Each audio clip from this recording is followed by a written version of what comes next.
Hi guys, finally നമ്മുടെ അക്ബറൊക്കെയും ഷാനവാസൊക്കെയും ഒരുമിക്കുകയാണ്. ഇന്നലെ live കണ്ടവർക്കും ഇന്നലെ എപ്പിസോഡ് കണ്ടവർക്കും ഒരുപോലെ മനസ്സിൽ തട്ടിയ ഒരു നിമിഷമായിരുന്നു അവർ തമ്മിലുണ്ടായ ക്ലാഷ് അവരായിട്ട് പറഞ്ഞു തീർത്തത്.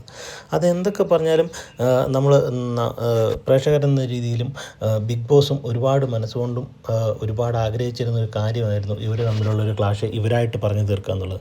ഇതെന്തൊക്കെ പറഞ്ഞാലും ഈ വീക്കെൻഡിലെ എപ്പിസോഡിൽ ലാലേട്ടൻ ഉറപ്പായിട്ടും ഇവരെടുത്ത ഈ ഒരു ഇനിഷ്യേറ്റീവിനെ ലാലേട്ടൻ ഉറപ്പായിട്ടും പ്രശംസിക്കും. അതുകൂടാതെ തന്നെ പക്ഷേ എന്തൊക്കെ പറഞ്ഞാലും അക്ബറിൻ്റെ കൂടെയുള്ളവരും കൂട്ടാളികളും എന്തെങ്കിലും ഒരു കുത്തിത്തിരിപ്പുണ്ടാക്കിയാൽ ഇനിയും ഇവർ തമ്മിൽ പ്രശ്നങ്ങളുണ്ടായേക്കാം. പക്ഷേ എന്നിരുന്നാലും ഇനിയൊരു ഫിസിക്കൽ ചലഞ്ചിലോട്ട് അത് പോവില്ല എന്നുള്ളൊരു ഉറപ്പ് നമുക്ക് ഈ ഒരു വീഡിയോ കാണുന്നതിൽ നിന്ന് കിട്ടുന്നുണ്ട്. എന്നിരുന്നാലും ചിലപ്പോൾ ഈ കാണിക്കുന്നത് പുറമേ ഒരു ഡ്രാമയാവാനും ചാൻസ് ഉണ്ട്. പക്ഷേ എന്താണേലും പ്രേക്ഷകരും ബിഗ് ബോസും വളരെയധികം ഹാപ്പിയാണ്. അവർ തമ്മിൽ പറഞ്ഞു തീർത്തു, അവർ തമ്മിലുണ്ടായിരുന്ന ക്ലാഷ് അവരായിട്ട് തീർത്തു. അപ്പോൾ ഇനി വരും എപ്പിസോഡുകൾ എന്തൊക്കെയാണ് കാണാൻ പോകുന്നതെന്ന് നമുക്കിരുന്ന് കാത്തിരുന്ന് കാണാം. അതുവരെ അടുത്ത വീഡിയോയിൽ കാണും വരെ സീ യു, ബൈ.